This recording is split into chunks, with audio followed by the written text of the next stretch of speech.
करता है कि अच्छा वंशिका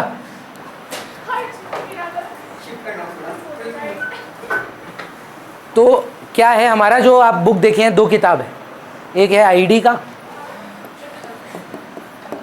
और देखो फिर हम बोल रहे हैं, प्यार से बोल रहे हैं, एकदम बात नहीं करना, हाँ थोड़ा इंपॉर्टेंट क्लास है। हम आज पहले ही बोल दें आपके इकोनॉमिक सिलेबस का ये सबसे टफेस्ट चैप्टर है।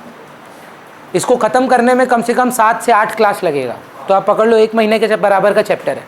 मतलब एक तरफ नेशनल इनकम और एक तरफ theory of income and employment. National income का 4 चैप्टर है, introduction, measurement, circular flow of income और नेशनल इनकम एग्रीगेट्स, मिलाकर 1 चैप्टर है नेशनल इनकम का। सिमिलरली ये जो चैप्टर है इसमें भी 4 चैप्टर है।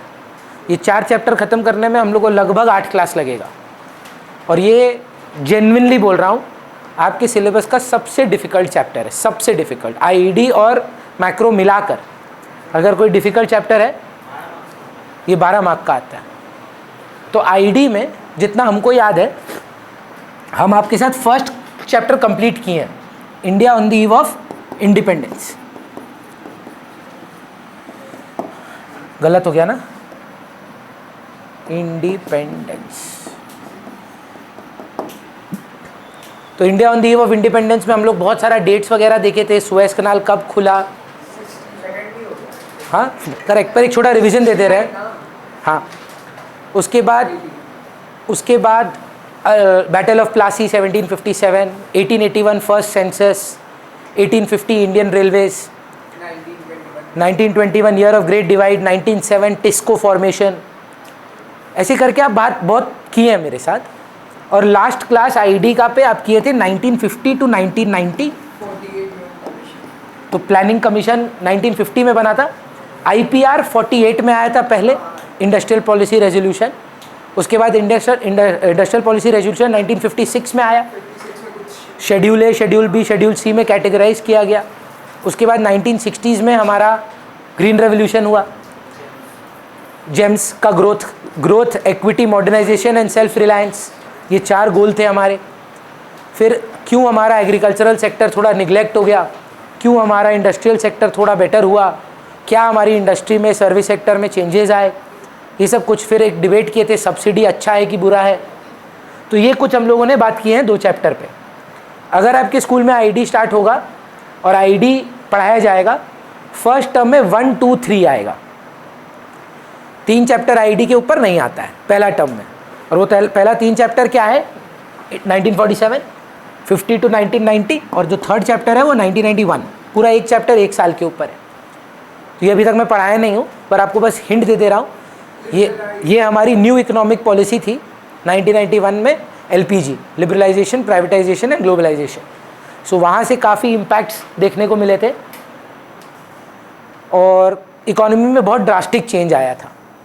क्योंकि इंडिया एक क्लोज्ड इकोनॉमी था उससे पहले तक, और 1991 के बाद से हमने इंटरनेशनल ट्रेड खोल दिया।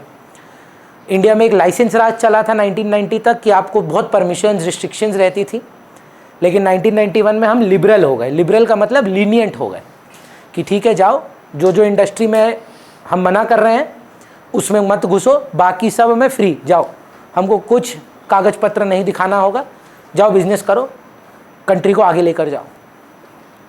तो पहला 3 चैप्टर हमारे हिस्ट्री के ऊपर है। आने वाले chapters poverty, employment, sustainable development, India's comparison with China and Pakistan, ये थोड़े से कंसेप्चुअल हैं बट अगेन डेटा ओरिएंटेड है। मैक्रो का अगर बात किया जाए, अगर आपका फर्स्ट टर्म सिलेबस होगा तो कुछ स्कूल सिर्फ मैक्रो पढ़ाते हैं फर्स्ट टर्म में, तो उनका आईडी है ही नहीं। पहला टर्म में उनको आईडी मिलेगा ही नहीं, उनको मिलेंगे 8 चैप्टर। 4 चैप्टर नेशनल इनकम के जो आपने मेरे साथ किए हैं। पहला चैप्टर की इंटरमीडिएट गुड्स क्या हैं, फाइनल गुड्स क्या हैं, नॉर्मल रेसिडेंट किसको बोलते हैं, नेशनल इनकम का डेफिनेशन क्या है, डोमेस्टिक इनकम और नेशनल इनकम में फ़र्क क्या है, गुड्स प्रोडक्शन मैटर करता है, सेल मैटर नहीं करता है, कौन सी चीज़ नेशनल इनकम में इंक्लूड होती है, कौन सी नहीं होती है, लव एंड अफेक्शन वाली चीज़ें नहीं लेते हैं, गिफ्ट्स नहीं लेते हैं, sale and purchase of second hand goods नहीं लेते हैं। तो वो आपका पहला चैप्टर है। सेकेंड चैप्टर में आप सर्कुलर फ्लो ऑफ इनकम, जो फर्स्ट के साथ ही आता है मेरे हिसाब से, तो हाउस होल्ड और फर्म्स का ही है। 3 और 4 सेक्टर आपके स्कोप का पार्ट नहीं है। तो फैक्टर सर्विसेज के बदले आपको पेमेंट मिलता है, पेमेंट से आप गुड्स खरीदते हैं, गुड्स के बदले आपको पैसे देने पड़ते हैं। तो घूम फिर कर यही हुआ हमारा नेशनल इनकम का पहला 2 चैप्टर जी। उसके बाद अगर आप आगे बढ़ेंगे तो नेशनल इनकम एग्रीगेट्स आता है। 8 विष्णु जी थे। ग्रॉस माइनस डेप्ट नेट था, डोमेस्टिक प्लस NFI ये नेशनल था, MP माइनस NIT FC था। फिर आप 3rd चैप्टर में मूव किए, मेजरमेंट ऑफ नेशनल इनकम, जिसपे सम्स और थ्योरी दोनों करना था। 3 मेथड्स थे, इनकम मेथड, एक्सपेंडिचर मेथड और वैल्यू एडेड मेथड। कुछ चाहिए अंकुश? पानी चाहिए। सार्थक 2 मिनट बस, बाहर से एक बोतल ला देगा यार। इनकम मेथड में COE plus OS plus MI मिलाकर हमेशा NDP एट FC ही आएगा। COE में वो सब कुछ लेना है जो एक एम्प्लॉयर अपने एम्प्लॉय को देता है, सिवाय 5 चीज़ों के: love and affection, reimbursements, employee contribution, loans and outsider compensation. OS में RIP था, रेंट रॉयल्टी इंटरेस्ट प्रॉफिट, और जो प्रॉफिट जो लेना था वो हमेशा प्रॉफिट बिफोर टैक्स लेना था। तो अगर कभी प्रॉफिट आफ्टर टैक्स दिया रहेगा तो टैक्स ऐड बैक करना पड़ेगा, अनडिस्ट्रीब्यूटेड प्रॉफिट के नाम पे रहेगा तो आप उसको ऐड बैक कर लेना। मिक्स्ड इनकम दिया हुआ रहेगा, नहीं दिया हुआ तो नील है। COE plus OS plus MI करते ही आपको NDP एट FC आ जाएगा। NDP एट FC से कौन से विष्णु जी के दर्शन चाहिए वो सवाल पे मैटर करेगा। अगर द नेशनल इनकम चाहिए वो NNP एट FC होता है, उसमें NFI ऐड करने से ही नेशनल इनकम आ जाएगा। फिर सेकेंड मेथड था एक्सपेंडिचर मेथड। मेरे को लगता है फेयरली सिंपलर है। 4 खर्चे हैं, चारों को जोड़ दो।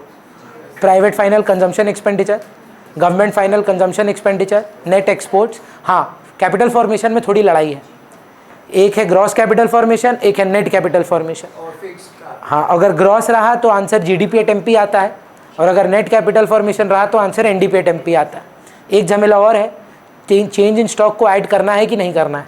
चेंजेस इन स्टॉक तब ऐड होता है अगर capital formation fixed capital formation हो, चाहे नेट हो चाहे ग्रॉस हो। पर अगर उसके आगे वर्ड फिक्स्ड लिखा है तो आपको क्लोजिंग स्टॉक और ओपनिंग स्टॉक का एडजस्टमेंट करना पड़ेगा। और अकाउंट्स में उल्टा होता है, इको में CS ऐड होता है, OS माइनस होता है। अकाउंट्स में अगर कॉस्ट ऑफ गुड्स सोल्ड या कॉर्फो याद करें आप, जिनका अकाउंट्स है, OS plus purchase minus closing stock. बचपन में आप किए होंगे ट्रायल बैलेंस वगैरह में। पर आज जब इको में पढ़ रहे हैं तो इको में क्लोजिंग स्टॉक ऐड होगा और ओपनिंग स्टॉक माइनस होगा। ये मेथड के बाद अपने सर वैल्यू एडेड मेथड पे गए। वैल्यू एडेड मेथड सबसे सिंपलेस्ट है पर सवाल सबसे कॉम्प्लिकेटेड है। कारण बोलेगा A B को बेचा, B C को बेचा, C D को बेचा, ऐसे करके एक का परचेज दूसरा का सेल रहता था। अगर आप किए थे क्लास, वहाँ पर हमने नेशनल इनकम पे एक हॉल्ट मारा। उसके बाद हम ID पे गए। ID करने के बाद बीच में एक प्रैक्टिस क्लास थी सम्स की, फिर हम सेकेंड क्लास किए। ये है आपका अभी तक का 45 डेज ऑफ क्लासेस का कहानी। The reason that I am telling you this, that out of the 8-9 months that you have, because you don't have 1 year, पहले तो दिमाग से ये निकालो कि तुम्हारा एग्ज़ाम जो है वो मार्च में नहीं है, तुम्हारा एग्ज़ाम मोस्ट प्रॉब्ली फरवरी में होता है, और फरवरी में भी प्रैक्टिकल चालू ये लोग कर देता है, और दिसंबर महीने में आप अपना प्रॉपर बोर्ड देते हैं प्री बोर्ड स्कूल में। तो you can't say I am going to prepare for March, your pre board should be your board preparation. तो आपके पास दिसंबर का टाइम है। अप्रैल से लेकर दिसंबर 9 महीने होते हैं, ठीक है। 9 मंथ्स ऑफ प्रिपरेशन है तुम्हारे पास, जिसमें से 1-1.5 महीना जा चुका है। हम लोग क्योंकि मार्च से स्टार्ट किए थे तो I am counting from March, तो you have completed around 45 days के आसपास का क्लासेस। उसमें आपने 4 चैप्टर किए हैं लगभग मैक्रो के, और 2 चैप्टर लगभग IED के। ये 6 चैप्टर मैं आपको 1 हफ्ता का टाइम दे रहा हूँ, संडे तक, नेक्स्ट संडे आप इस पर एक परीक्षा देंगे। जैसे अभी मैंने कल और परसों अकाउंट्स का एग्ज़ाम का बोला है, तो आप अभी अकाउंट्स प्रिपेयर किए, कल जिनका इशू ऑफ शेयर्स है वो दे रहे हैं। देखिए ये ना कंपलसरी नहीं है, मैं पहले ही बता दूं आपको, पर जो नहीं दे रहा है हम आपको पहले ही बता रहे हैं, आपको फ़र्क ना आपके रिजल्ट में दिख जाएगा, फर्स्ट टर्म पे भी बोर्ड में भी। तो मैंने पहले भी बोला था ये जो एग्ज़ाम मैं लेना हूँ इस पर ना मैं मार्क्स दूंगा, इस पर ना मैं ग्रुप में लिखूंगा किसको कितना मिला। ये आपकी प्रिपरेशन का है कि ये आपको पहचानना है कि जो 45 दिन आप आए हैं, 4,000 4,500 रुपये खर्चा किए हैं, कोई लोग 3,000 किए हैं जिनका 2 सब्जेक्ट है, उसका रिटर्न क्या है आपको। In every single sphere of life things are judged on return on investment. आपने अगर 2 सब्जेक्ट लिए हैं मेरे से, आज तक आप 4,400 प्लस डिपॉजिट दे चुके हैं, और अगर आप मेरे से 1 सब्जेक्ट पढ़ते हैं तो 1500 3,000 रुपये आप मेरे को जमा कर चुके हैं, और नहीं किए तो अभी इस 1-2 दिन में कर देंगे। बेसिकली अप्रैल का फीस आप दे देंगे। The point is that what is your return out of that, where are you if you only take eco and if you take accounts and eco, you have to जज your self that मैंने, भैया ने तो अपना काम किया है, मेरा प्रिपरेशन क्या है। क्योंकि मेरे साइड से तो मेरे को जितना इशू ऑफ शेयर आता था मैंने सब बता दिया आपको, मेरे साइड से जितना मेरे को फंडामेंटल आता था मैंने कुछ होल्ड बैक नहीं किया, सब बताया, 1 to 92 सारा कराया। इशू ऑफ शेयर्स में भी मैंने एक एक क्लास में आपको अलग अलग सम्स कराए हैं, आईडी के में भी, नेशनल इनकम में भी मैंने आपको टेक्स्ट पढ़ाया है, बुक से भी बातें की हैं। तो आप अगले संडे तक ये 2 और नेशनल इनकम प्रिपेयर करो विद सम्स।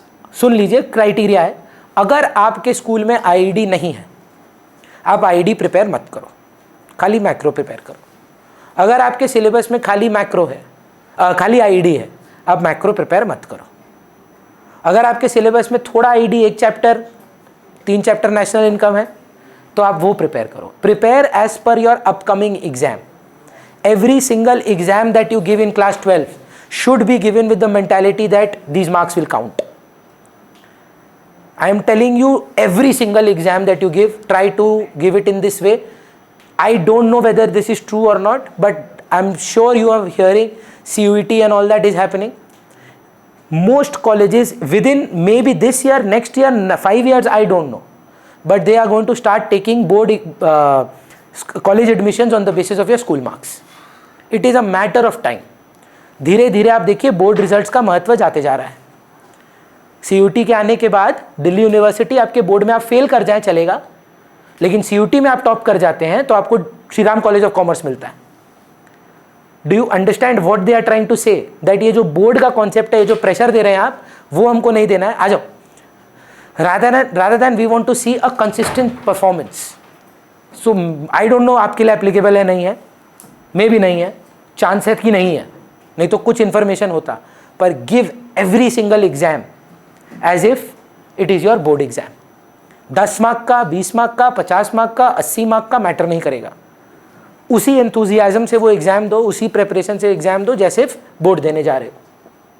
उसके लिए अगर मेरे साइड से कुछ कमी है, प्लीज़ मेरे को कम्युनिकेट करो कि भैया मेरा बैलेंस शीट नहीं हो रहा है, भैया मेरा ये चीज़ नहीं बन रहा है, भैया मेरे को प्रो राटा नहीं समझ में आ रहा है, भैया मेरे को नेशनल इनकम के सम्स नहीं हो रहे हैं।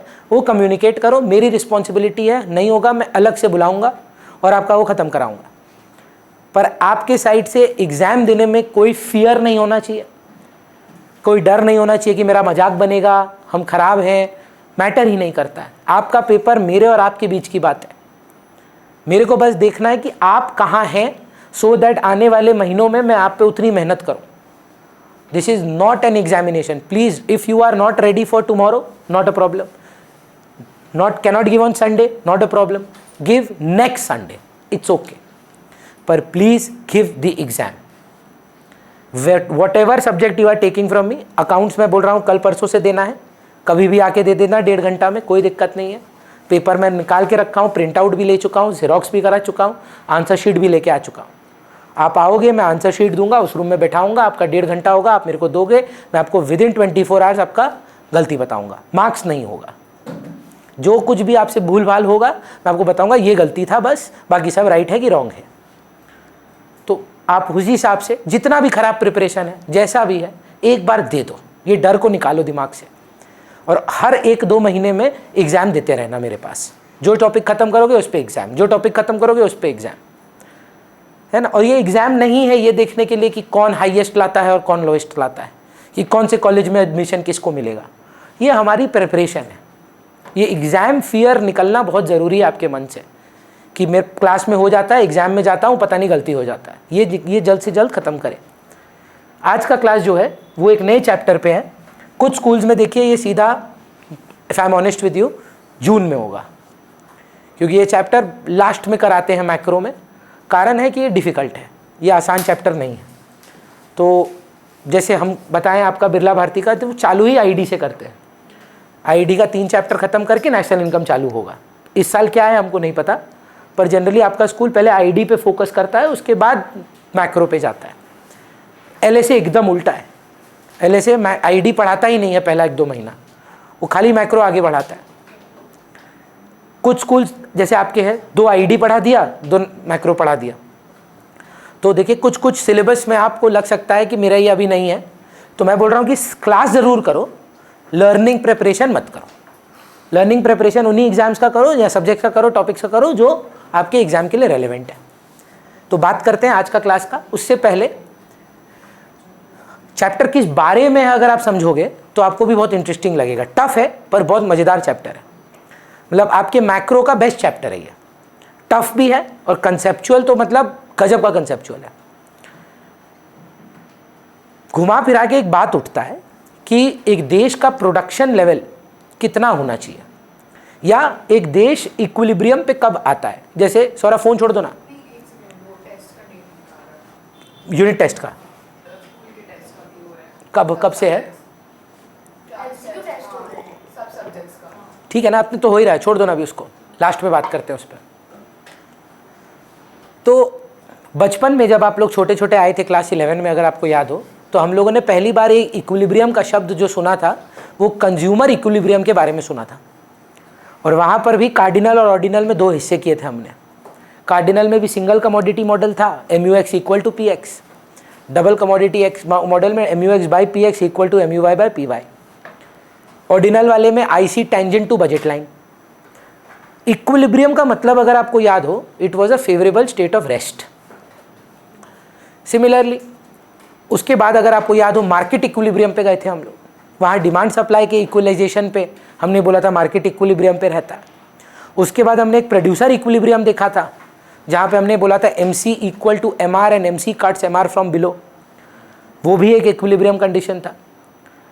आज का डिस्कशन में मैक्रो के इक्विलिब्रियम में पहले आप ये समझिए, मैक्रो में ना इक्विलिब्रियम ना अच्छा होता है ना बुरा होता है। For example Pari, tell me yes और no, in a country export greater than import would be a favourable situation और import greater than export would be a favorable situation. But would you believe me if I told you that in economics we call both of them as disequilibrium?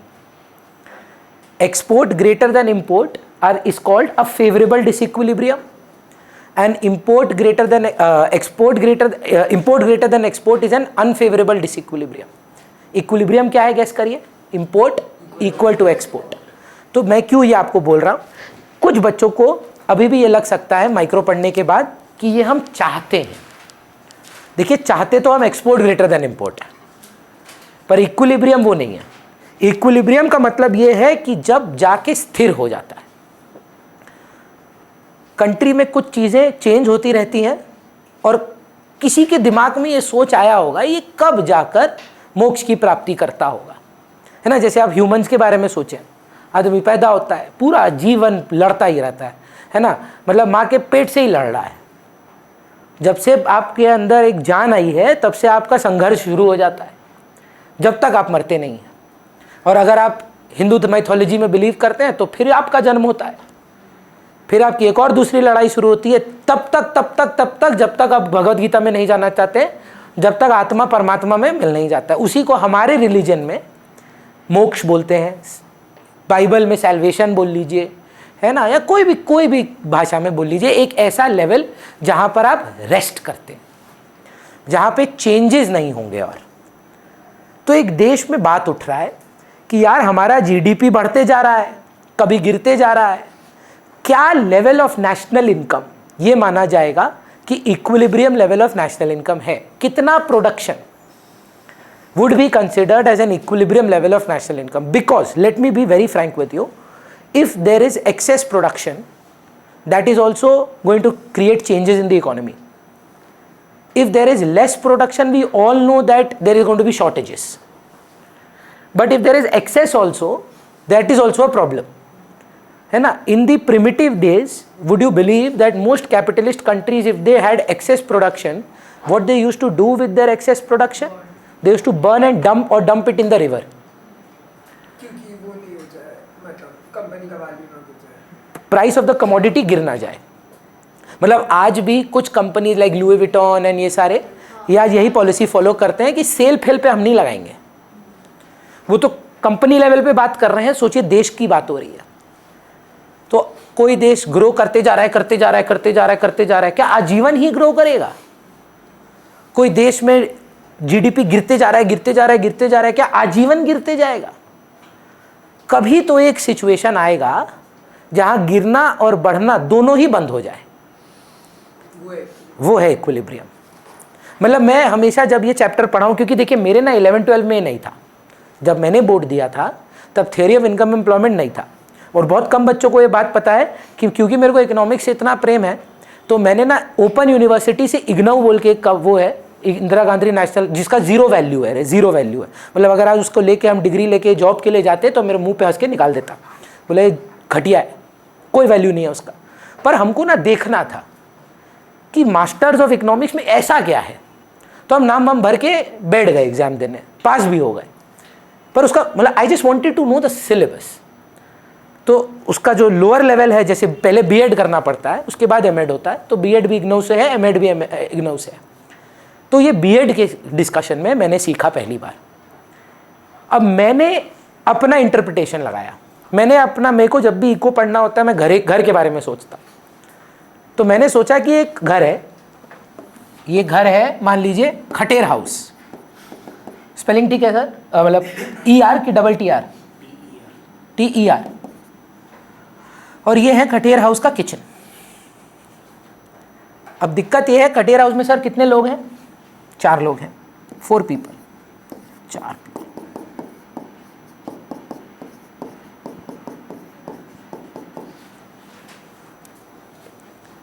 अब ये चारों जो लोग हैं इनको खाना चाहिए, प्रोडक्शन करना होगा, किचन में खाना बनेगा। प्रॉब्लम ये है कि खाना किचन में बन रहा है 0। क्या अगर 0 खाना बनेगा आदमी को भूख नहीं लगेगा? आप बोल देंगे देश में तो देखो प्रोडक्शन नहीं है तो कंजम्पशन भी नहीं होगा, but do you still require some consumption even if there is no production? Covid में पूरी दुनिया बंद हो गई, क्या कंजम्पशन बंद हुई? क्योंकि कुछ लेवल ऑफ कंजम्पशन ना इंडिपेंडेंट होता है इनकम से, नेशनल इनकम से। सो देश में प्रोडक्शन हो ना हो, ज़्यादा हो कि कम हो, एक बेसिक लेवल ऑफ कंजम्पशन हमेशा रहेगा। उसको आगे पढ़ के आप सीखेंगे, उसका नाम है ऑटोनॉमस कंजम्पशन। एक ऐसा कंजम्पशन जो इंडिपेंडेंट है टुवर्ड्स इनकम। मतलब मैं आज महीने का 3 रुपया कमाऊँ कि 4.5 करोड़ रुपया कमाऊँ, मेरा ना कुछ कंजम्पशन मेरी इनकम पे डिपेंडेंट नहीं है। मैं मंजन उतनी बार ही करूँगा जितनी बार मैं करना चाहता हूँ, मैं खाने में नमक उतना ही डालूंगा जितना मैं डालना चाहता हूँ, मैं बेसिक इलेक्ट्रिसिटी उतना ही यूज़ करूँगा जितना मैं करना चाहता हूँ। हाँ, मैं भी AC बंद कर दूँ कि पैसे नहीं हैं, पर अदरवाइज मेरा एक बेसिक लेवल ऑफ कंजम्पशन तब भी रहेगा। सो कटेर परिवार बोल रहा है कि किचन में तो खाना नहीं है पर भूख तो लग रही है। तो वहाँ से आवाज़ आएगा, बेटा एक काम कर, फ्रिज में जो पड़ा है वो यूज़ कर लेते हैं, इसको आप देश पे अप्लाई करें, इनको कंजम्पशन करना है। पर देश में नेशनल इनकम नहीं है, प्रोडक्शन ही नहीं है, कोई सामान ही नहीं बन रहा है। आपके देश का GDP क्या है? 0।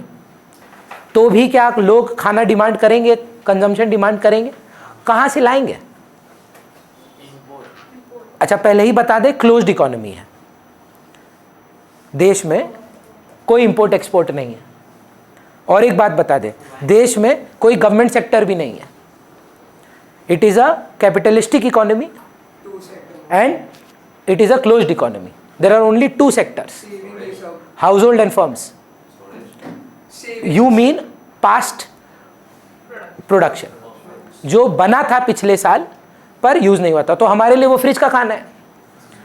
पर हाँ या ना में जवाब दीजिएगा चारवी, जैसे जैसे फ्रिज का खाना ख़त्म होते रहेगा किसी को तो उठ के किचन में जाना पड़ेगा, संभव नहीं है, नहीं तो आजीवन सप्लाई ऑफ फूड नहीं है हमारे पास। तो यहाँ पे पापा और मम्मी रियलाइज़ किए कि यार ये तो संभव नहीं है, अपने को सामान बनाना होगा। तो एक काम करते हैं, आदित्य आपके घर में सर 4 रोटी का डिमांड है, तो यहाँ D लिख रहा हूँ। और इनकम मतलब प्रोडक्शन, यहाँ इनकम मतलब पर्सनल इनकम नहीं है, इनकम मतलब नेशनल इनकम है, प्रोडक्शन है, value of final goods and services produced by normal rate. Macro में इनकम का मतलब आप समझिए हमेशा नेशनल इनकम होगा। तो 0 लेवल ऑफ इनकम पे 4 रोटी तब भी चाहिए। तो ये रियलाइज़ किए मम्मी पापा आदित्य और उनके भाई, और चले यार किचन में अपने चारों जाते हैं, उन्हें खाना बनाते हैं। अब बन गई 10 रोटियां। प्रॉब्लम क्या हुई, 10 रोटी बेलते बेलते चारों को भूख भी लग गई। पर आयना में जवाब दीजिए, इतना भी हमको नहीं लगता है कोई डिसएग्री करेगा इस बात पे, 10 रोटी बेलकर 10 रोटी का भूख नहीं लगा होगा, मे भी 6 रोटी खाने का मन किया होगा। तो एक बात बताइए, इस 10 रोटी में से कितनी रोटियां खाई जाएंगी? और टोटलिटी में, क्योंकि 4 तो पहले ही खा लिए थे, तो जब आपके पास 0 रोटी थी तो आप कितनी रोटियां खा रहे थे? 4। जब आपके पास 10 रोटियां हैं तो 6, 10 में से टोटल में कितनी रोटियां खाया खटेर परिवार? 10 में 10। या टोटलिटी में बात हो रहा है, मार्जिनल में नहीं। जब आपके पास 0 रोटियां थी, पुरानी थी ना, वो बोल रहा है ये तो है ही नहीं। तो एक काम करते हैं, रोटी सेव्ड की बात करते हैं। इधर रोटी सेव हुआ है, -4 हो गया भैया, पुरानी रोटियां भी खा गए आप। अब यहां से 10 रोटियां बनी, इस 10 रोटी में से कितनी खाई, कितनी बचाई? तो जब 10 रोटियां घर में बनती हैं, टोटलिटी में खटेर परिवार कितनी रोटियां खाता है? 6 तो 10 में से खाता है, टोटल में कितनी खाता है? 10। अब हायना में जवाब दीजिएगा, बचाई कितनी थी? 4। आप -4 पे थे, इस बार आपने 4 बचाई, तो आप यहां बोलेंगे कि मेरे पास 0 रोटी हुई है, क्योंकि आप वापस इक्वल भी तो करना है, तभी ये रियलाइजेशन है। अच्छा, एक होता है एडिशनल, बचपन में याद करो, एक होता है टोटल कॉस्ट और एक होता है मार्जिनल कॉस्ट। तो एक है मार्जिनल, मतलब 6, 12, 10 वो ऐड होते जाता है, और जब आप समेशन ऑफ मार्जिनल कर देते हैं, ये समेशन है। तो ऋषि क्या हुआ, ये देखकर हमको और 10 रोटी बनाने का मन किया, और 10 रोटी सर, सब कुछ समेशन में, तो टोटल कितनी रोटियां बन रही हैं? रूल ये है कि जो भी रेट ऑफ कंजम्पशन आप मानेंगे वो सेम रहेगा। तो हम लोग कितना प्रतिशत रोटी खा रहे थे पहली बार? 60%। याद करो, 6 रोटी खा रहे थे, दैट इज 60%। तो इस नई 10 रोटियों में से कितना खाएंगे? नई 10 रोटियों में, पहले बताओ ये 10 रोटी में कितना, इस 10 रोटी से कितना खाए थे? 6, टोटल में 10। अब नई 10 बनी है, नई 20 नहीं बनी है, नई 10 बनी है, उस नई 10 में से कितना खाओगे? 6, टोटल में 16 सर। 10 पे 6 जोड़ोगे ना? नहीं, income will, production will increase at a constant rate. पर जैसे फर्स्ट में तो 4 था, उसका क्या? वो तो इनकम पे डिपेंडेंट ही नहीं था, वो तो प्रोडक्शन से लेना देना ही नहीं था। तो मतलब जब कमाने लग गए, जब बनाने लग गए, हाँ, तो उसका एक परसेंटेज हम खर्चने लग गए, तो उसी फिक्स्ड परसेंटेज में हमारा कंजम्पशन। इस चैप्टर का सबसे बड़ा, फिर से बाढ़ में जाइए। हाँ, सोचिए, अब क्या है ना, हम आपको एक साथ अपना एक प्रॉब्लम शेयर करते हैं। फरवरी महीना ना मेरे लिए सबसे लीनेस्ट मंथ होता है, इसीलिए आप नोटिस करिए, मैंने आपसे एक डिपॉजिट लिया था। अब होता क्या है, बच्चा पढ़ता है, अब फीस नहीं देता है तो नुकसान हो जाता है अपना। तो मैं आपको बोल रहा हूँ, फरवरी में ना यार 0 इनकम आती है, मान लो, क्या मेरे घर के खर्चे, मैं बोल सकता हूँ कि दीदी आमीना আপনাকে টাকা দিতে পারবো না, कि हमारे स्टूडेंट দিচ্ছে ना। मैं रेंट पे रहता हूँ मान लीजिए, तो मैं अपने लैंडलॉर्ड को फ़ोन करके बोलूँगा सर इस बार माफ़ कर दो, फीस आया नहीं है। कुछ खर्चे मेरी इनकम 1000 करोड़ की भी होंगी तो भी माशी नहीं आती, दादा आपने तो बेसी कामाচ্ছে ना, আপনার तो কত छात्र नहीं, फिक्स्ड रहता है। इनकम हो, ज़्यादा हो किसी महीना, कम हो एक किसी महीना, कुछ लेवल ऑफ कंजम्पशन फिक्स्ड रहता है। इस कंजम्पशन लेवल को बोला जाता है ऑटोनॉमस कंजम्पशन। तो ये ऑटोनॉमस कंजम्पशन मैं आपको बोल रहा हूँ, मेरा 60,000 है। पहला सवाल, 60,000 आया कहाँ से? नहीं सर, फीस तो आया ही नहीं, 0 इनकम है भैया। पास्ट सेविंग से, पास्ट फीस जो आप नहीं खर्चा किए थे ना, वो वहीं से आया। पास्ट सेविंग होता है जो आप बचाए थे और गुल्लक में रख दिए थे, और ये अज्यूम करके हमने रखा है। हाँ, वो भी मैं सारा अजम्पशन लिखवाऊंगा, आप घबराओ मत। पहले आप आइडिया समझो इस चैप्टर का। बोल रहा है ठीक है, सेविंग कितना हो रहा है? -60। अब अंकुश एक चीज पूछा, भैया अब इनकम बढ़ेगा? हाँ, हर बार इनकम मान लीजिए लाख से बढ़ेगा। ये आपको अज्यूम करना है कि income will always increase at a constant rate. आप लाख लेना चाहते हो लाख ले लो, 10,000 लेना चाहते हो 10,000 ले लो, 15 करोड़ लेना चाहते हो 15 करोड़ ले लो, पर वो उसी रेट में बढ़ाना है। इनकम भी इंक्रीज करता रहेगा। जी, बच्चे आने लगे, 1 लाख रुपए मेरी कमाई हुई, इस 1 लाख से एक रेट ऑफ कंजम्पशन आप फिक्स करो जो कांस्टेंट रहेगा। 70 कर लो क्योंकि पहले में 60 है ना यार। तो जब मैं 1 लाख रुपए कमाऊंगा उसका कितना, हाँ ये तो बहुत अच्छा सवाल है सौरभ। इस पे तो कोई रेट ऑफ कंजम्पशन नहीं है, तो इनकम पे डिपेंडेंट ही नहीं है। तो जो युग पूछा आप सेम चीज, इस जैसे कमाने लगोगे उस कमाई का परसेंटेज आप खर्चोगे वो आप फिक्स कर लो। 80% कर दें। आप एक चीज बोले थे कि जैसे इंक्रीज करता रहेगा इनकम लीनियर रेट पे, तो 1 लाख का तो फिर नेक्स्ट ईयर 2 लाख एकदम सर, 1 लाख नहीं 2 लाख नहीं, 1 लाख और कमाएंगे, टोटल 2 लाख हो जाएगा। तो मतलब कमाएंगे कॉन्स्टेंटली, कमाएंगे, इनकम बढ़ाएंगे कांस्टेंट रेट में। हाँ मतलब वो इनकम सेम ही रहेगा ऐसे। हाँ 1 लाख 1 लाख 1 लाख 1 लाख 1 लाख बढ़ता रहेगा। तो जब मैं 1 लाख कमाता हूं तो 80% खर्च देता हूं इस 1 लाख का। तो जब मेरे घर की इनकम 1 लाख है तो मेरा टोटल खर्चा कितना है? श्योर है आप? 60 तो भी खर्चना पड़ेगा। तो अगर फिर पूछता हूं 1 लाख रुपए कमाने पर मेरे घर का टोटल खर्चा कितना है? टोटल खर्चा 140 से सहमत है अर्शप्रीत? सी मेरा कंजम्पशन फिक्स्ड मत बोलिए, ऑटोनॉमस बोलिए।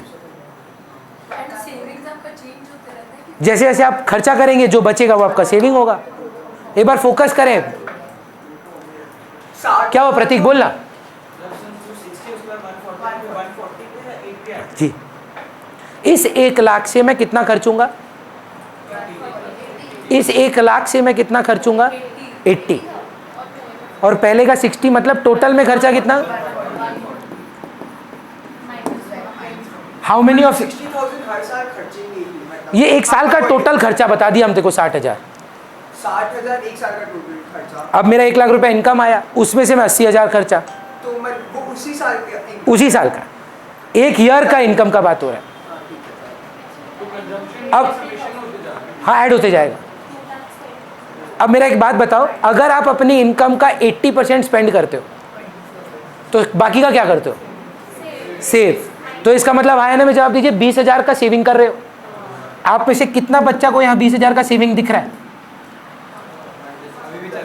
-60 से -40 पे आए हैं, तो आप सेविंग तो हुआ है आपका, 100% हुआ है। भगवान का कृपा से 1 लाख और आया भैया, 1 लाख और आया, हमें 2 लाख लिख रहे हैं। हाँ टोटल इनकम अब वही 2 लाख।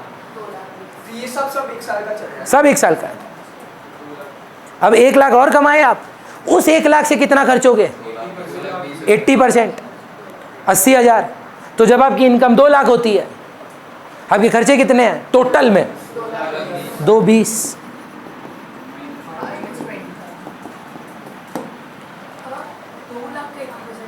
नहीं 1 लाख का ही 80% निकाल। 2 लाख के 80% निकाल के प्लस 60 करती है, वही होता है। वो मत बोलिए ना, क्यों? क्योंकि इंक्रीज 1 लाख से हो रहा है, इंक्रीज इन कंजम्पशन 60% है, 80% है। इंक्रीज इन कंजम्पशन का rate is always applied to increase in income. Is increase in income from 2 lakh और increase in income from 1 lakh. तो ऐसा मत बोलो, आप बोलो 1 लाख पे 80% ऐड हुआ। पर सर जैसे हम लोग कमा रहे हैं तो वो तो जैसे आप 1 लाख कमाए उसके बाद 2 लाख थोड़ी ना बेसिक, मतलब तुरंत थोड़ी ना कमा सकता है। क्यों? मतलब 1 लाख और है ये। हाँ तो 1 लाख ये एक क्राइटेरिया हो गया कि अगर हम 1 लाख कमाएगा तो उतना सेव करेगा, वैसे बंद रहेगा। फिक्स्ड कर दिए हैं रेट। हाँ मतलब वो एक ही तुम जब पहला 1 लाख कमाओगे 80% खर्चोगे, दूसरा 1 लाख कमाओगे उसका भी 80% खर्चोगे। जैसे आप 1 लाख 1 साल में कमाए तो दूसरा साल में 1 लाख ये तो एक ही महीना का है। महीना। हाँ 1 साल के अंदर का इनकम है। अभी तो आप बोले ना तो ऐसे 12, 15, 16, 17 कुछ भी हो सकता है।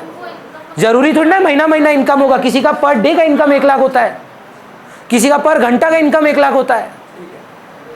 इनकम 1 लाख से ही बढ़ेगा, समझ पा रहे? 1 लाख और कमाए हम, बताइए। अब आप आए ना इक्विलिब्रियम पे, इसी का नाम है ब्रेक इवन पॉइंट। समझ पा रहे हैं? पर देखिए यहां स्थिर नहीं रहेगा, फिर आप 1 लाख और कमाएंगे, अब आपका सेविंग बढ़ते रहेगा। ये जो आइडिया आपको समझना है, ये वही चैप्टर है। अब ये देखिए, जो आप बोल रहे थे बहुत ही कंसर्न है, अच्छा बात है। ये रियलिटी में मेरा बात हो ही नहीं रहा है। ये पता है क्या हो रहा है? बोला देश में जब कुछ भी प्रोडक्शन नहीं होता है तो भी आदमी 60,000 का आलू टमाटर भिंडी प्याज खरीदता है। फिर जब देश में 1 लाख का गुड्स बनता है, सर्कुलर फ्लो ऑफ इनकम सोचोगे 2 मिनट, 1 लाख का गुड्स बनता है तो लोग के हाथ में 1 लाख रुपए आता है। वो 1 लाख से जाके वो लोग कुछ प्रतिशत खर्चता है, कुछ प्रतिशत सेव करता है। जो भी प्रतिशत आप मानोगे वो कांस्टेंट मानना पड़ेगा, हमारे सिलेबस का पार्ट है। कीन्स ने ऐसा कुछ नहीं बोला। ये जो थ्योरी आप पढ़ रहे हैं उसका नाम है Keynesian economics. Keynes is the name, Maynard Keynes.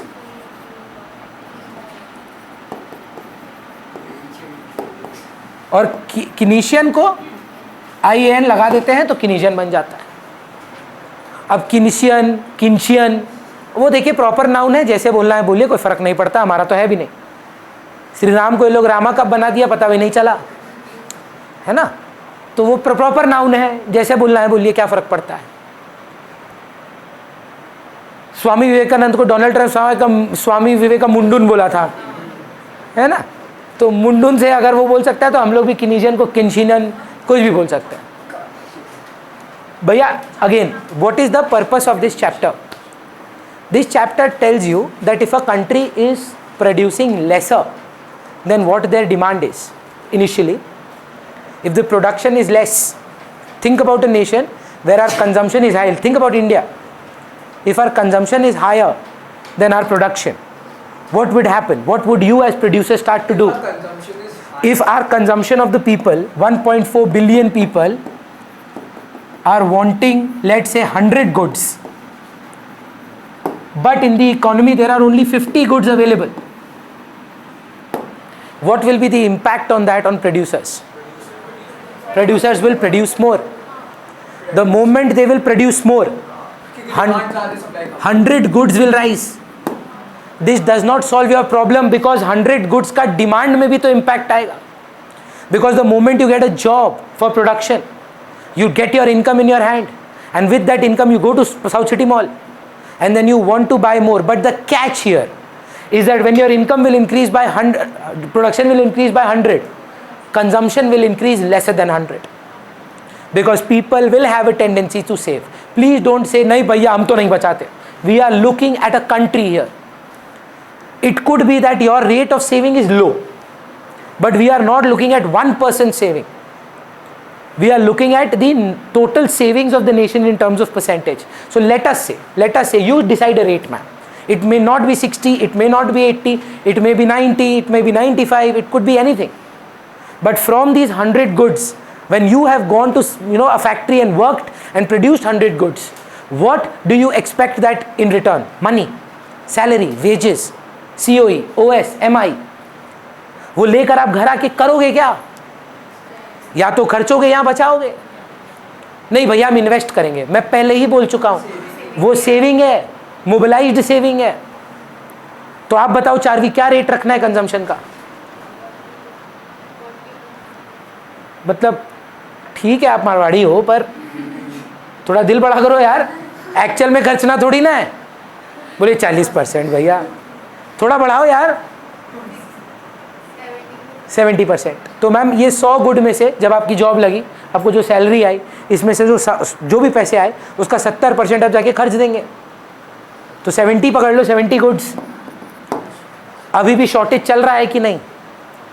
आपके लोग मांग कितना रहे हैं, पर आपके पास अभी भी क्या है? फिर क्या होगा अंकुश? प्रोड्यूसर लोग क्या करेगा? और बनाएगा, बोलेगा कि वो तो चेंज नहीं हो रहा, वो चेंज नहीं होगा, उतना तो आपको लगेगा ही। 170 में हम लोग के पास 100 है, 170 में हम लोग के पास 150 है, 150 है। पहले का 50 और हम लोग और 100 बनाए। हाँ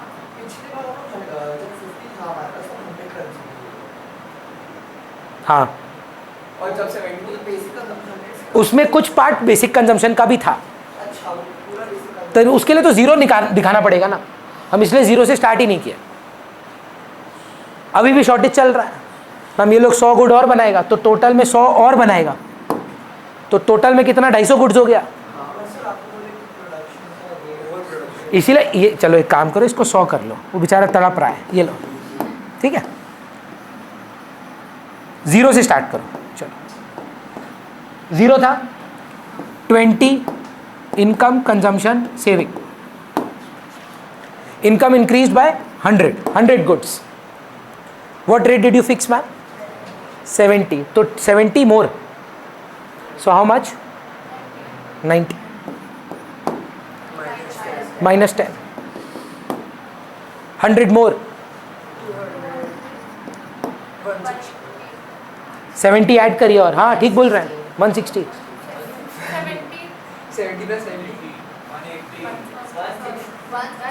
ये भाई 90 पे 70 जोड़ना है 70 है 70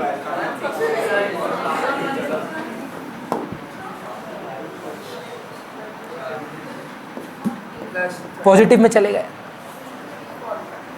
क्यों नहीं आया? क्योंकि आपका ऑटोनॉमस कंजम्पशन बहुत हल्का था। क्यों? रुकिए रुकिए बताइए। -10 पे थे, कितना बचा है? 40 तो नहीं बचा है। पहला 100 में आप थे, 0 to 100 पे गए थे, तो आपने 70 की कंजम्पशन की थी।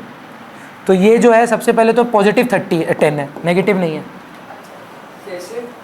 आप वो छोड़ दीजिए, आप 0 पे थे तो खर्चा कितना था? 0 पे थे 20 का खर्चा। आपका सेविंग कितना था? सेविंग -20। उसके बाद आप 100 रुपया कमाए तो 70 खर्चे। 70 खर्चे। आप टोटल देख के फिर कंफ्यूज हो रहे हैं। उस 100 में से कितना खर्चे?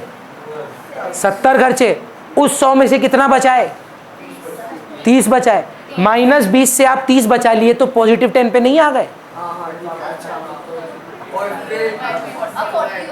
अब सुनिए दूसरा एग्जाम्पल।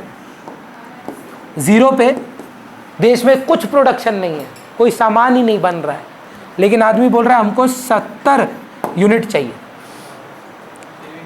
है ही नहीं उतना भाई, ठीक है पुराना खाएंगे। ये देखकर बताइए प्रोड्यूसर क्या करेगा? फैक्ट्री लगाएगा। जब वो फैक्ट्री लगाएगा तो 100 करोड़ का फैक्ट्री लगेगा। 100 करोड़ का फैक्ट्री मतलब क्या? मतलब ऐसे विंगार्डियम लेवल करेंगे और हो जाएगा।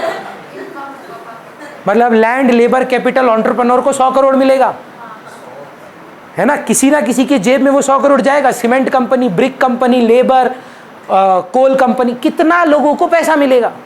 वो लोग उस पैसा का क्या करेंगे? या कंज्यूम करेंगे। मैं बोल रहा हूं देश का एक रेट फिक्स कर लो।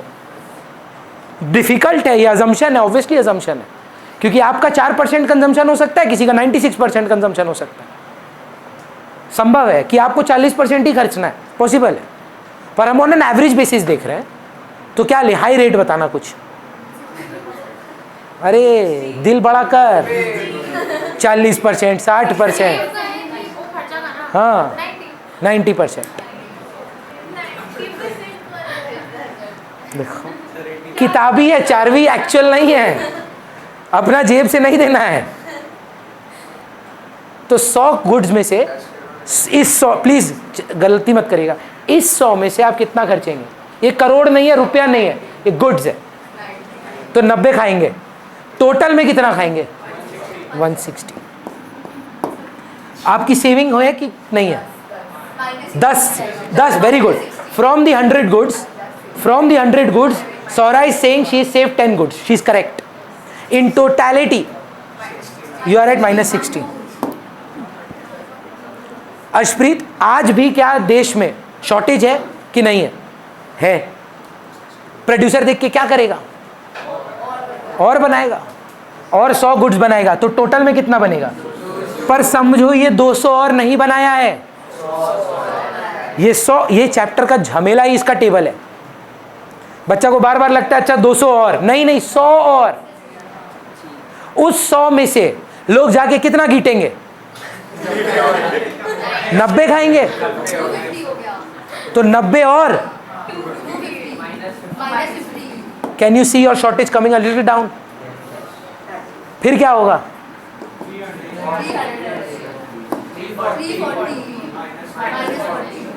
भैया समझिए, 4 बार और करना होगा और एक मोमेंट आएगा जहां आप इक्विलिब्रियम पे आएंगे और देश की प्रोडक्शन उस लेवल पे मानी जाएगी कि ना आपको बढ़ाने की ज़रूरत है और ना गिराने की। जी सर, चलेगा। लास्ट पे टेबल पे पहले। अच्छा, this is also an issue, tell me why. Income मान लो 600 पे है, कंजम्पशन जो है 520 पे है, why is this an issue? अंदर का माइक्रो को तोड़ो और अंदर का बनिया को आग लगा दो। देश के पर्सपेक्टिव से सोचो। सेविंग्स होगा तो वो सब हायना में जवाब दो, 80 लाख 80 करोड़ का गुड्स बिकेगा नहीं। वही, हाँ। प्रोड्यूसर बोलेगा कि भाई ये तो कल से काम पे मत आना, कोई खरीद नहीं रहा है, ऑलरेडी इन्वेंट्री पड़ा हुआ है। तो आपको क्या लगता है नेशनल इनकम का क्या चेंज होगा? गिरेगा। तो 100 करोड़ से लोग नेशनल इनकम गिराएंगे। 100 नेशनल इनकम, प्रोडक्शन, कंजम्पशन नहीं बोल रहे। जॉब से निकालोगे तो लोगों की इनकम गिरेगी, इनकम गिरेगी तो कंजम्पशन भी गिरेगा और गिर के एक लेवल पे आएगा जहां वापस स्थिर हो जाएगा। तो मतलब गिरेगा भी कांस्टेंट रेट, गिरेगा भी कांस्टेंट रेट पे, बढ़ेगा भी कांस्टेंट रेट पे। See this chapter you have to understand was written in the early 20th, मतलब 1900s में लिखा गया था। You have to respect this man because at that time they did not have Google, they did not have Google survey, and this man said something so outrageous that Second World War, First World War के time पर where all of Europe was going to recession, he comes up with a book, this economist, for which he is like, मतलब पुतला उतला जलाया गया इनका। अगर आप इनके बारे में पढ़ेंगे ना आप फैन हो जाएंगे। He is the only capitalist economist in the world right now। बाकी है ऐसे नहीं है, पर तो भी उनको डर है क्योंकि आधे से ज़्यादा इकोनॉमिस्ट जो है सोशलिस्ट हैं, देश का भला है ना। He was the person who in our times, मतलब I know 1900 is not our time but it's not Alfred Marshall Adam Smith time. Latest में इकोनॉमिस्ट में ये सबसे फेमस है because of the book that he wrote, spend your way out of recession. Imagine for the first time somebody comes and says, अरे Europe में बड़ी भुखमरी चल रही है, लोगों के पास पैसे नहीं है, जॉब नहीं है, वॉर की वजह से आधे से ज़्यादा पूरा यूरोप बर्बाद हो चुका है, इंडस्ट्री नहीं है। गेस करिए आदमी क्या बोल रहा है? खर्चा करो, कलेक्टिवली खर्चा करो। जितना खर्चा करोगे उतना सामान बिकेगा, जितना सामान बिकेगा उतना ज़्यादा जॉब क्रिएट होगा, जितना ज़्यादा जॉब क्रिएट होगा उतना ज़्यादा और पैसा आएगा, जितना ज़्यादा पैसा आएगा उतना और खर्चो, और खर्चोगे तो और जॉब क्रिएट होगा। जिस दिन खर्चा बंद हो जाएगा उस दिन तुम स्टैग्नेंट हो जाओगे। कहीं ना कहीं ये सच है। एक देश को सेविंग नहीं चलाता, एक देश को नेशनल इनकम नहीं चलाता, एक देश को प्रोडक्शन नहीं चलाता, कंजम्पशन चलाता है। सोचो, प्रोड्यूस तो तुम कर दिए, प्रोडक्शन कैपेसिटी तो है, कि अगर कंजम्पशन ही नहीं करें तो क्या होगा? रतन टाटा ने पैसे लगा के लोन लेकर फैक्ट्री तो लगा दी, पर लोग गाड़ी ना ले तो रतन टाटा को फैक्ट्री बंद करनी पड़ेगी। जब रतन टाटा फैक्ट्री बंद करेंगे तो लोगों के जॉब जाएंगे, लोगों के जॉब जाएंगे तो लोग जाके स्विगी जीनी नहीं करेंगे, लोग इंस्टाग्राम पे खर्चा नहीं करेंगे, गिफ्ट नहीं भेजेंगे लोगों को, स्विगी नहीं करेंगे, जोमेटो पे खर्चा नहीं करेंगे। वो नहीं करेंगे तो जोमेटो नहीं कमाएगा, स्विगी नहीं कमाएगा, स्विगी राइडर को सैलरी नहीं दे पाएगा, बोलेगा हमको ज़रूरत नहीं है तुम्हारा, उतना ऑर्डर ही नहीं है। क्या रीज़न था? कोविड में दुकानें बंद हो गई, लोग खर्च नहीं रहे थे। खर्चेंगे भी कैसे? आपने तो सब बैन करके रखा हुआ था कि आप मूवी नहीं देखने जा सकते, आप मॉल नहीं जा सकते, और जो लोग जा रहे थे डर के जा रहे थे। खुलने के बाद भी हमको लगता था घर पे ही बैठे। आप जिम बंद कर दे रहे थे, आपने सारे पब्लिक पार्क बंद कर दिए थे, आपने सारे सोशल गैदरिंग कम कर दी थी, शादी में 100 जन से ज़्यादा नहीं कर सकते थे। केटरर को जॉब ही नहीं मिल रहा है, केटरर को जॉब नहीं मिल रहा, वो अपने बच्चों को ट्यूशन नहीं भेज रहा है।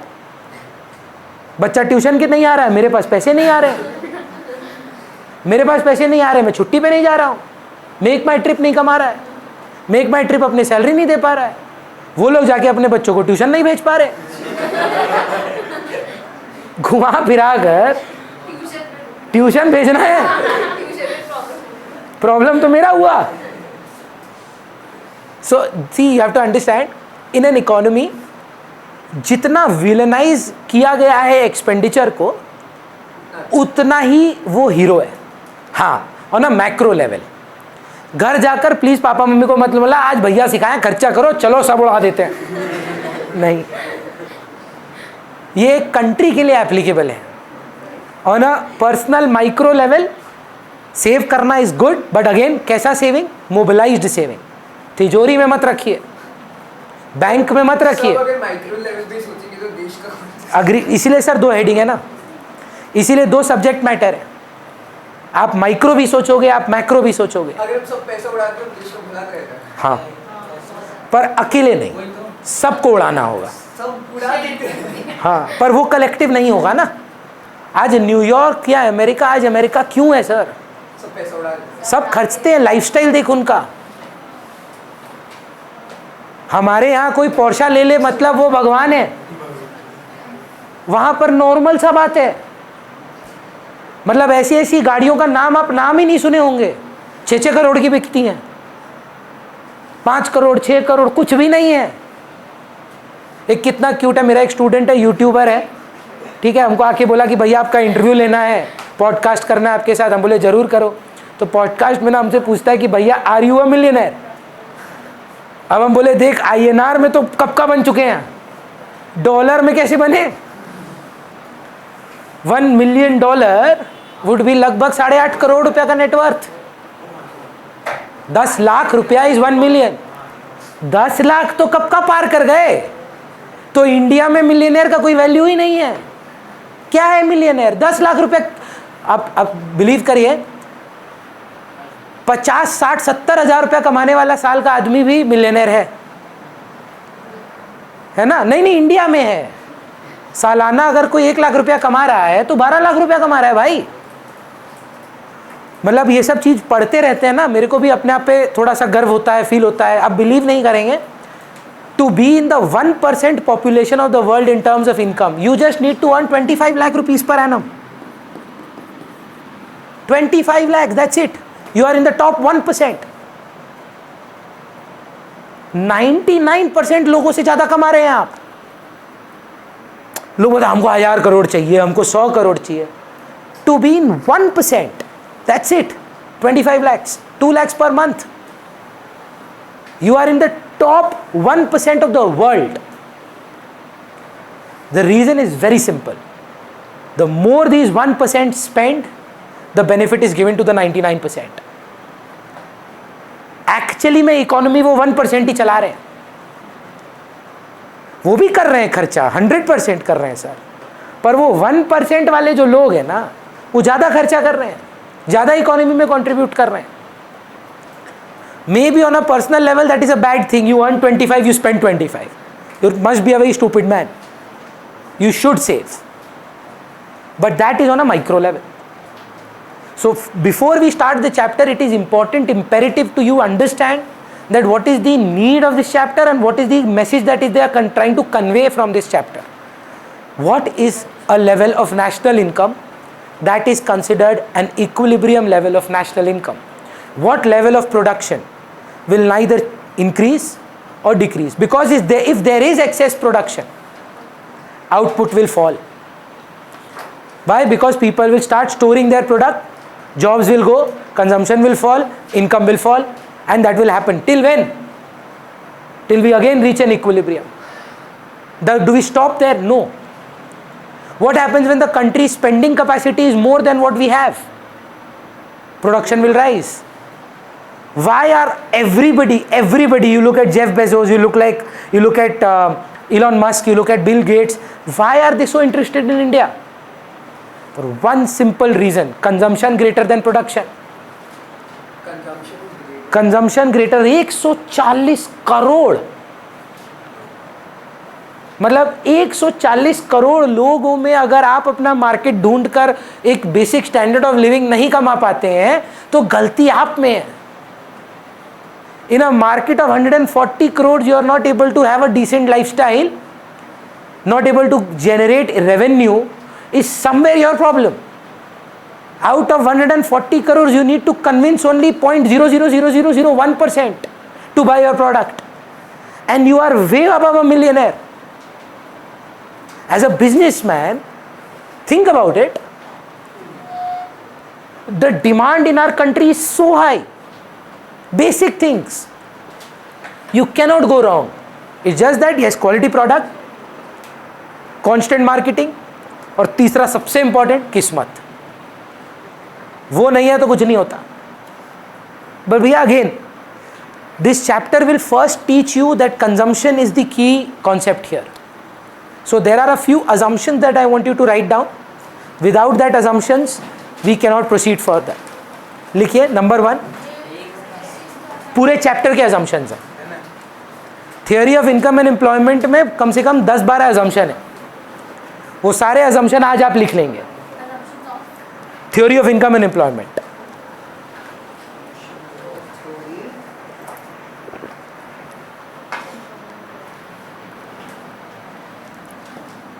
अभी करिए देखा, अब भी कर लेगा बच्चा लड़ाई मेरे साथ.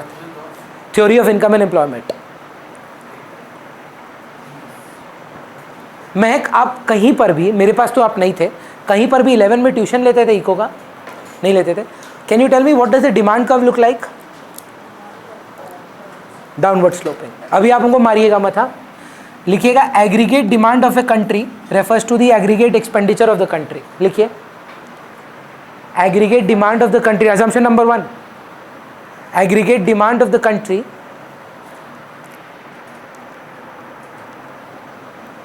refers to the aggregate expenditure of the country. sorry, it is upward sloping. देखो सौरा का मुंह देखो भैया. 11 में कुछ पढ़ा रहे हैं, 12 में कुछ और पढ़ा रहे हैं. माइक्रो में एक्सिस में क्या क्या था?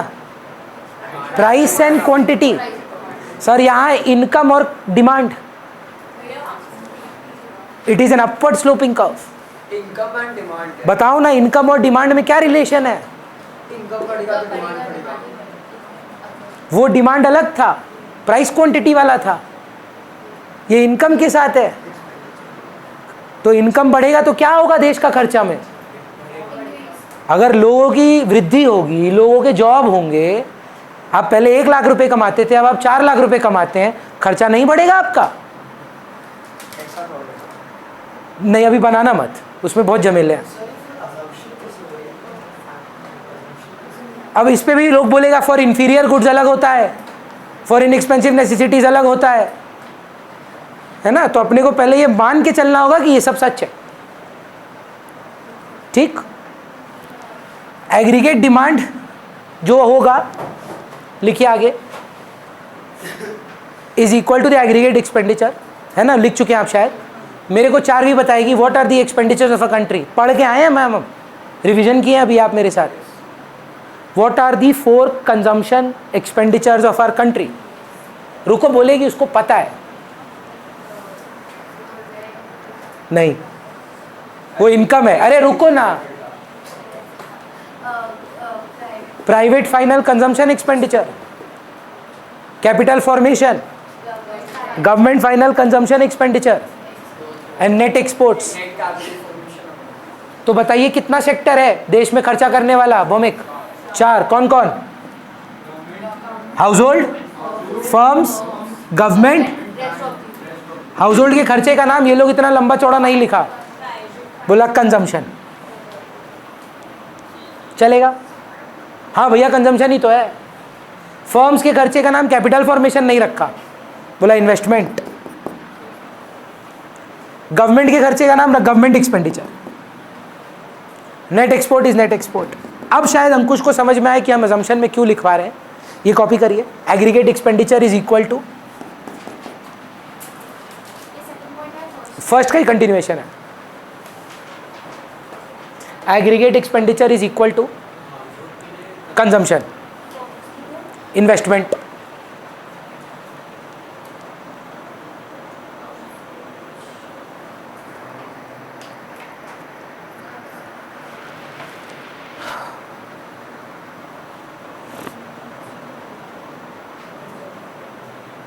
ये है पहला अजम्पशन जो अभी लिखे अंकुश, कहीं ना कहीं गलत नहीं है कि भैया अभी तक जो आप बोले हैं वो कॉमन सेंस है, अजम्पशन नहीं है। अब जो आप लिखेंगे वो पहला अजम्पशन है, rest of the world, government expenditure. Assumption ये बैकग्राउंड देना जरूरी था पर ही।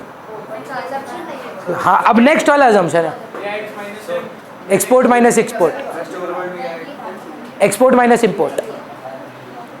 लिखिए, अब मेन बात है हाउएवर वी अज्यूम, हाँ हाउएवर वी अज्यूम, नहीं continue, however we assume that we are a two sector model,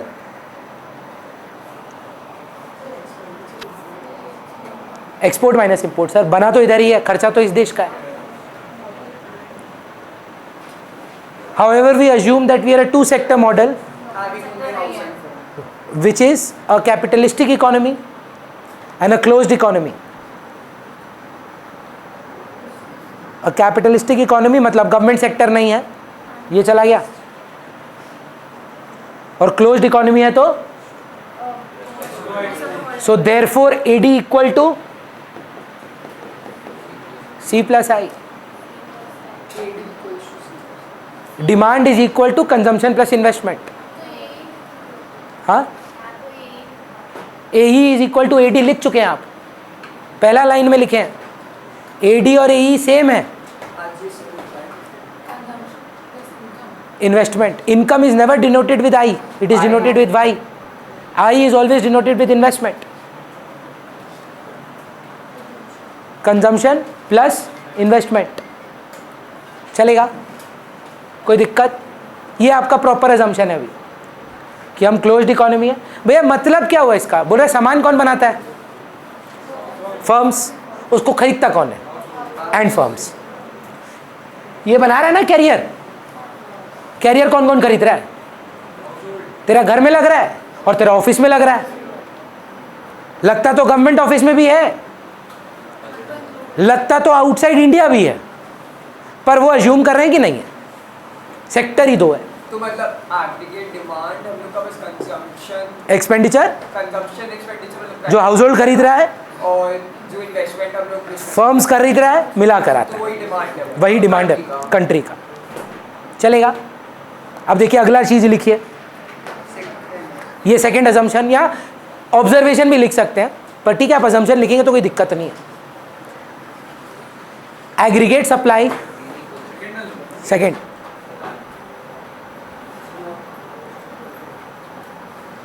Saanvi आप तो थे मेरे पास क्लास 11 में। What is defined as supply? Amount of quantity produced, amount of quantity offered to sale, amount of quantity actually sold. नहीं, याद करें, offer to sale at a particular price for a particular period of time, है ना। देखिए धीरे धीरे आगे का पढ़ाई आप पुराना वाला एम्प्टी रिसाइकल भी नहीं कर सकते हैं। स्टॉक भी प्रोडक्शन नहीं है रे, stock is available for sale. Stock last year जो पढ़े थे, जितना क्वांटिटी आपके पास रहता है वो स्टॉक है, जरूरी नहीं है कि प्रोडक्शन हो। देवांशी बात मत करिए प्लीज, थोड़ा टफ है, हम इसलिए बोल रहे हैं, फोकस करिए। अंकुश, प्रीतम, क्या तकलीफ है? लिखिए aggregate supply of the country is nothing but the national income of the country. Is the national income of the country. तो जो सानवी तुक्का मारी राइट हुआ, मतलब इस चैप्टर में एग्रीगेट सप्लाई का मतलब प्रोडक्शन होगा। Aggregate supply refers to production of the country, whatever we have produced this year, national income। क्योंकि सप्लाई वही की जो हम लोग को ऑफर कर रहे हैं ना सर, वो तो एक्चुअल माइक्रो डेफिनेशन है। हाँ, तो मतलब यहाँ बोल रहे हैं जो बना वो सप्लाई। जो बना मैक्रो लेवल पे आप ऑफर टू सेल का कॉन्सेप्ट नहीं लगा सकते। जो बना वही सप्लाई, जो बना वो सप्लाई, नेशनल इनकम सप्लाई है। एग्रीगेट सप्लाई का डेफिनेशन क्या है यहाँ पर? प्रोडक्शन। प्रोडक्शन किसको बोलते हैं हम लोग? National income. सो बेसिकली क्या है आपका देश का प्रोडक्शन? क्या है? नेशनल इनकम है। तो आपका सप्लाई क्या है? National income. Can I say therefore AS is equal to Y? Y मतलब इनकम होता है। एग्रीगेट सप्लाई ए छोड़ भाई, हम बोल रहे हैं बच्चा लोग बोर्ड में ऑप्शन नहीं होता है, छोड़ के चला जाता है ये चैप्टर, इतना टफ है। AS equals to Y के ऊपर इनकम, AS का मतलब एग्रीगेट सप्लाई, और सप्लाई का मतलब, सप्लाई नेशनल इनकम, और नेशनल इनकम को डिनोट करते हैं वाई से। वो हाँ इनकम, अच्छा हाँ ठीक है। हमको बोलेंगे आप लोग अपने में प्लीज मत बात करिए, देखिए बहुत जरूरी चैप्टर है, हम बार बार बोल रहे हैं, आप लोग को इतना ही करना है तो हम अभी छोड़ देंगे, लेकिन कुछ ज़्यादा ही जल्दी था आंसर आपका। थोड़ा सा और लिखिए, लिखिए नेक्स्ट लिखिए, कुछ नहीं लिखिए जी। सप्लाई का मतलब तो producer is willing to sell the goods, वो माइक्रो में हुआ करता था। सुनिए फिर से सुनिए, हेलो, बच्ची का क्वेश्चन है, अब ना ये घोप देंगे हम आँख में। बच्ची का क्वेश्चन है कि भैया बचपन में तो यही होता था, the amount of quantity offered to sale at a particular price for a particular period of time. देखिए देश में ये संभव नहीं है हम जाके रिलायंस से पूछें भाई तुम बनाया कितना, इसमें से बेचना कितना चाहता है और इसमें से गोडाउन में कितना रखेगा। हम जाके फर्म से संभव नहीं है मेरे लिए पूछना। तो देश के पर्सपेक्टिव के लिए the only thing that comes closest to supply is production. Whatever is produced is the supply of the nation, क्योंकि वो अवेलेबल टू सेल है। आप नहीं बेच रहे हो वो आपका पर्सनल आंसर है, पर क्या आपने उतने के जॉब क्रिएट किए, क्या आपने उतने के गुड्स क्रिएट किए? हाँ, और प्रोडक्शन ही नेशनल इनकम है। नेशनल इनकम को वाई से डिनोट करते हैं। तो जब आपको जॉब दिया, महक आपको गुड्स बनाया आपने मेरे लिए, वो नेशनल इनकम है। आपको क्या मिला?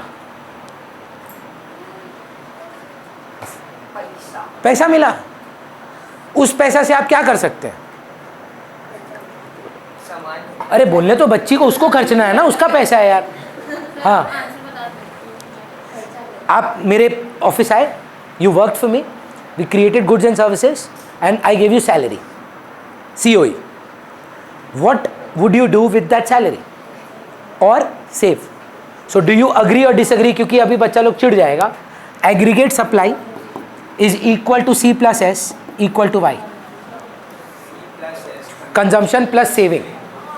With your income either you can consume or you can save, and that is the national income of the country. Second ही चल रहा है, सप्लाई वाला पॉइंट है। तो मतलब वही जैसे सप्लाई वाला कॉन्सेप्ट कि हम सब कुछ अगर खरीद लेते तो सेव नहीं करते हैं, तो तब C और Y इक्वल होता, पर हम लोग सेव कर रहे हैं तो इसीलिए वो अनसोल्ड स्टॉक है। Correct, that is the unsold inventory of the country. हम ना, हेलो, जेंडर इक्वल है, हम सही में घोप देंगे। हमसे पूछिए ना, बोलिए, बताओ क्या दिक्कत है, बोलो क्या दिक्कत है। अच्छा, नहीं, बिल्कुल भी नहीं। आपका खर्चा आपके कंजम्पशन प्लस सेविंग होता है क्या? देश में खर्चा कौन कर रहा है? इन्वेस्टमेंट को सेविंग के तौर पर मान लिया। आपका इन्वेस्टमेंट अलग है और फर्म का अलग है। आप जो इन्वेस्ट करते हो इन्वेस्टमेंट नहीं है, वो मोबिलाइज सेविंग है। हाँ, तो वो खर्च कहाँ कर रहे हैं आप? जी, फिर से पूछ रहा हूँ, पहला बात क्या लिखे आप? हम सही में बोल रहे, आप चिढ़ रहे हैं। आपका पहला बात ये था कि हमारे देश में हमारा खर्चा ही हमारा डिमांड है, ये मैंने पहले लिखा है आपको। फिर मैंने आपको लिखा है कि हमारे खर्चे हैं क्या क्या। 4 तो खर्चे हैं, हाउस होल्ड खरीदता है, फर्म खरीदता है, गवर्नमेंट खरीदता है, या रेस्ट ऑफ द वर्ल्ड खरीदता है। अजम्पशन ये था कि सिर्फ हाउस होल्ड और फर्म खरीदता है। बनाता कौन है? सिर्फ फर्म। जो बनाता है उसका नाम क्या है? National income. बोल रहा है नेशनल इनकम ही आपका सप्लाई है, और उस नेशनल इनकम से आदमी कर क्या सकता है? सेव और स्पेंड। सो देखिए, आपको अगर आपका इक्विलिब्रियम कंडीशन शायद समझ में आए, ये क्या है? Aggregate supply. ये एडी है। ये क्या है? अग्रीड। सोच हम लोग क्या बात की है, देश में प्रोडक्शन कब इक्विलिब्रियम पे आएगा? जब कभी ना शॉर्टेज होगा और ना जब कभी एक्सेस होगा। मतलब देश के लोग जितना खरीदना चाहते हैं उतना सामान ही बने एग्जैक्ट, तो आप इक्विलिब्रियम पे। नेशनल इनकम, और नेशनल इनकम से आदमी क्या कर सकते हैं? इनकम से आदमी क्या करता है? या तो खर्चता है या तो सेव करता है। जी, आई इक्वल टू एस। जी ये सेम पॉइंट। हाँ, सेम पॉइंट। फिर से equilibrium condition is AD equal to AS. Second ही चल रहा। सौरा हमको बोलेंगे आप एडी इक्वल टू एएस मतलब क्या है इस बात का? देश में कब और एसी नहीं बनाना है और देश में कब एसी और नहीं गिराना है। जब जितना हमको एसी खरीदना है उतना ही कैरियर बना दे, डॉट। कब मम्मी को किचन में घुसना पड़ना भी ना हो और कब स्टोर भी ना करना पड़े, एग्जैक्टली उतना रोटी बने जितना खाना है, तभी इक्विलिब्रियम आएगा। अगर खाना ज़्यादा है रोटी कम है, जाना पड़ेगा किसी को किचन में। इन अ वे यस, उस पर बात करेंगे, अभी मत बोलना उस बारे में। तो एडी के कंपोनेंट्स क्या हैं? What is the expenditure of the nation? C plus I equal to what is the components of supply? पर वो एक बात है कि जैसे अभी हम बोला सेविंग जीरो रहेगा, तब तो इन्वेस्टमेंट भी जीरो करना पड़ेगा। नहीं होगा। इन्वेस्टमेंट पे एक अजम्पशन है कि इन्वेस्टमेंट ऑटोनॉमस होता है। नहीं, क्योंकि तब जैसे सी प्लस आई और सी प्लस एस है, तो सी कट गया इक्वल टू एस है। हाँ, तो तब तो अगर सेविंग जीरो हुआ तो ज़रूरी थोड़ी ना कि इन्वेस्टमेंट भी जीरो होगा। तब आई इक्वल टू एस कैसे होगा? तो नहीं है इक्विलिब्रियम पे, आप हमेशा इक्विलिब्रियम पे हैं। नहीं, जैसे इस कंडीशन पे एडी इक्वल टू एस है, तब आई इक्वल टू एस होना होगा, तब एस जीरो कैसे होगा? तो इस इक्विलिब्रियम कंडीशन पे जो आप टेबल बनाई थी उसमें हमेशा तो सेविंग एक तरह से जीरो नहीं, उसमें तो खाली सी था और एस था, आई तो था ही नहीं। एस था और आई नहीं था, तो वो आई तो है ही नहीं अभी तक। नहीं, जरूरी नहीं है। फॉर इक्विलिब्रियम यस, वो होगा नहीं कभी, आप देखेंगे। हाँ, तो वही जैसे वो वाला टेबल में एस हमेशा जीरो रहा, पर फॉर डिमांड ओनली सी चाहिए क्या? आई भी चाहिए। तो आई के बिना कैसे इक्विलिब्रियम का बात करोगे? तो मतलब वो टेबल का इक्विलिब्रियम कंडीशन, वो खाली हाउस होल्ड का बात था, वो हाउस होल्ड ही था, उसमें इन्वेस्टमेंट आइट ही नहीं था। हाँ, आई प्लस एस मतलब आई प्लस एस। हाँ, कट गया ना भाई। अरे ये सर्कुलर फ्लो ऑफ इनकम का भी तो यही इक्विलिब्रियम कंडीशन था।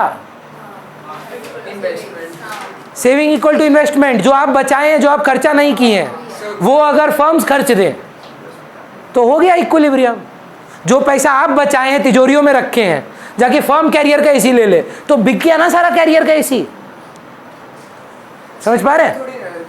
मतलब सेविंग्स और इन्वेस्टमेंट ये आई है ना, अब तो इनडायरेक्टली तो है, सर्कुलर फ्लो में उसमें नहीं है। पर अब ऐसा थोड़ी ना बोल सकते इसमें है उसमें नहीं है, है तो है। अग्री करते हैं? पहला असम्पशन क्या लिखे भैया? खर्चा आपका डिमांड है, वो असम्पशन नहीं था। फिर हम बोले कि अच्छा ये ना बढ़ता है, खर्चा बढ़ता है डिमांड के साथ, इनकम के साथ। अच्छा खर्चा होता क्या है? एक्सपेंडिचर होता है। 4 खर्चे हैं जिसमें से 2 ही लेने, AD is equal to C plus I. फिर हम आपको बोले आपके देश का प्रोडक्शन ही आपका नेशनल इनकम है। AS is equal to Y and Y is equal to C plus S. So therefore what is the equilibrium final condition? C plus I equal to C plus S. अब 5 minute में छोड़ दें या छोड़ो, आज इतना ही करते हैं। जाओ, पिच 5 पे उतर आए हो।